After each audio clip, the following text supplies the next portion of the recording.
everybody, welcome to my channel. My name is Alex and today I'm doing the Plan With Me book tag. Now I cannot find out who originally created this tag. Every time that I try to go to the original video it says that the video is unavailable, so I think that the original creator might have taken it down, but I was tagged to do this by Reading with Jess, so I will leave a link to her channel in the description down below. But essentially this tag just has 10 questions having to do with different things that you might put in your planner and prompts to go along with them. So we're going to go ahead, answer the questions. If you're new here and you're not already, be sure to go down and hit the subscribe button as well as the bell icon down below so that you never miss out on any of my content. And without further ado, let's get started. So question number 1 is Payday, a book that you would buy right now. Cost does not matter. And for this one, I'm going to go with any of the books in the Harry Potter illustrated editions.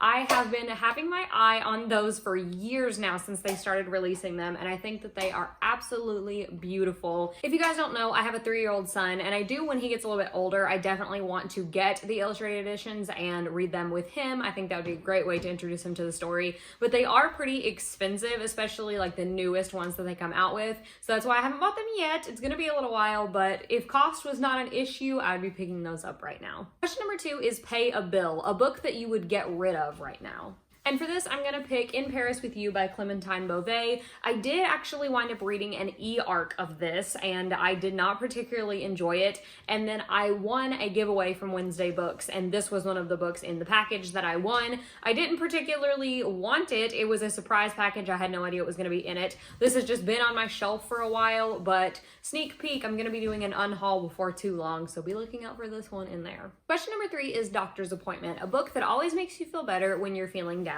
And for this one, I'm going to go with The Unhoneymooners by Christina Lauren. You guys know that this is one of my favorite books of last year. I think about this book all the time, and it is one of the most laugh out loud funny books that I have ever read. I feel like everybody is already familiar with this book, but if you don't know, it follows our main character, Olive, and at the beginning of the novel, her sister is getting married, so Olive is the maid of honor, and Olive really despises the best man, whose name is Ethan. Well, at the wedding, Olive and Ethan are the only 2 people that do not eat the seafood buffet at the reception, and they do not get food poisoning while everybody else does. So Olive's sister, the bride, insists that Olive and Ethan take this all expenses paid, non-refundable honeymoon trip to Oahu that the bride and groom now can't go on because they're very sick. So Olive and Ethan, even though they despise each other, they have to pretend to be in love to go on this trip.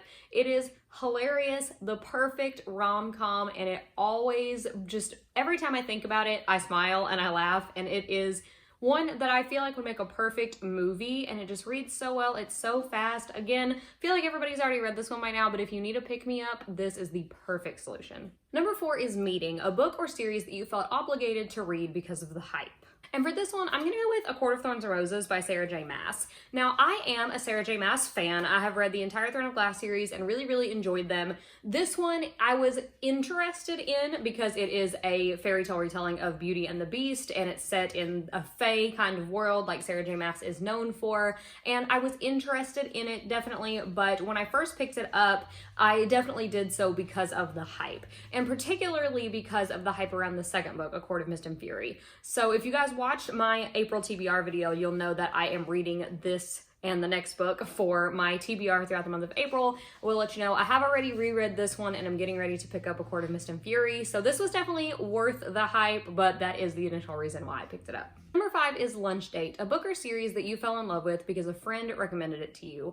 And for this one, I'm going to go with Song for a Whale by Lynn Kelly. Now, this is a middle grade novel that follows our main character, Iris, and Iris is deaf. She winds up learning about this whale in school who does not really communicate with any other whales, and it seems that he cannot really hear them, it seems. His song is on a really different decibel level than the majority of whale songs. So Iris starts to think that he might be deaf as well, and she goes on this journey to try to figure out a way to connect with him. Now, this book was not recommended directly to me, but Elise from Elise Reads and Speaks talks about this book a lot, and I knew how much that she loved it. When I saw that it came up on my library, I wanted to go ahead and pick it up, give it a try, because I don't read too much middle grade, so I was definitely interested to see what this one had to say, and I ended up really enjoying it. Number 6 is Work or School Week, a book that was hard to get through. And for this one, I'm going to go with The Knife of Never Letting Go by Patrick Ness. Now, this is a title that I read last year that was one of my most disappointing reads of the year, to be honest. This book is a YA dystopian that follows our main character, Todd, and Todd has grown up in this society where there are no women,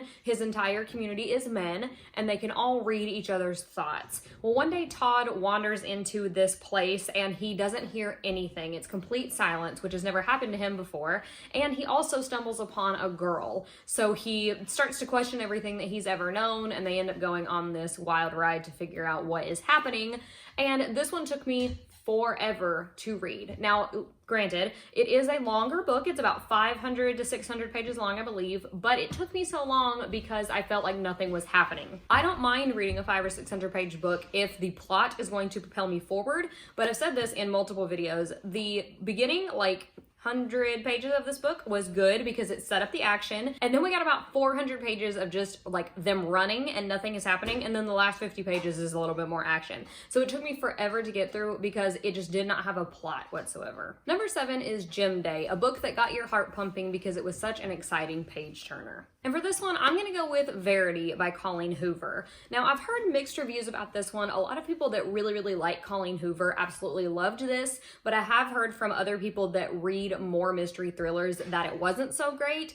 I absolutely loved it. I am in that camp, and I thought that it was phenomenal. My heart was pounding the entire time, and I just wanted to keep going. If you don't know what Verity is about, it follows our main character, Lowen, and she is a struggling writer, and one day she gets approached by this man who is the husband of a woman named Verity. And Verity was a really popular, really famous mystery thriller author, and she has gotten really ill and cannot finish her big series that's like her namesake. So the husband is offering Lowen a place to stay at their house while Lowen goes through Verity's notes, tries to compile the story and kind of wrap it up and essentially ghostwrite this last book for Verity. But of course, when Lowen gets to the house, there's some creepy stuff going on. Maybe it's paranormal, maybe it's not, we don't really know. Regardless, this was phenomenal. I absolutely loved it. It kept me on the edge of my seat the entire time, and I really hope that Colleen Hoover writes more of these creepy psychological thrillery types because this one was good. Number 8 is Date Night, a book with your favorite romantic couple. And for this one, I'm gonna go with a modern classic, and that's gonna be Red, White, and Royal Blue by Casey McQuiston. Alex and Henry's relationship is just everything that you could ever want. It is so cute and soft, and it's the perfect hate to love kind of romance. It was just so good. I feel like everybody in the world already knows what this is about, but if you don't know, it follows our main character, Alex, who is the first son of the United States. His mother is president, and he has this hate relationship with Prince Henry of Wales, but Alex's mother thinks that it looks really bad for her re-election campaign if Alex is not friends with Henry, so they wind up getting put together to try to form a friendship, and they do, and they form more than that, and it is adorable. It's everything that I could want in a book, and it's just, it will always be close to my heart. I was scared when I first read this book that it was going to be overrated, but no, it was absolutely adorable. Number 9 is Vacation, a book or series that you would want to binge if you had all the time in the world. And this is kind of a weird one, but I'm gonna go with A Little Life by Hanya Yanagihara. Now, this is one that I have wanted to read for a really long time. I've heard nothing but phenomenal things about it, and I know that it is a total tearjerker. So many people, I don't think I've ever heard a person mention this and review it without saying that they bawled their eyes out. So this is one that I definitely want to read, but I would want to do it all in one sitting or as close as I could to that so that I could be in the story. I don't know if that's a horrible strategy. Maybe it's going to be so emotional that I need to space it out. Who knows? We'll figure out probably later this year when I pick it up. And number 10 is To-Do List, a book that you keep meaning to get to but can never seem to make the time for. And I am just gonna go ahead and call myself out for this one, and I'm gonna say The Toll by Neil Shusterman. I am so ashamed that I have not read this book yet. This is the third and final book in the Scythe trilogy, if you are unfamiliar. Again, I feel like everybody has read Scythe, but if you haven't, it takes place in a near future utopian society where essentially death has been conquered. Nothing can kill anybody except for scythes. Scythes are are positioned to figure out who they're going to kill people to keep the population under control. And at the beginning of the first novel, we follow our two main characters, Citra and Rowan, as they are becoming scythe apprentices, and by the end of the novel, one of them is going to be a full-blown scythe. This is one of my favorite series of all time, and you guys know that this book was my most anticipated release of last year. It came out in November. It's almost May. I haven't read it yet, and I hate myself for it a little bit. Part of me wants to reread the whole trilogy. Part of me thinks that that's a horrible idea.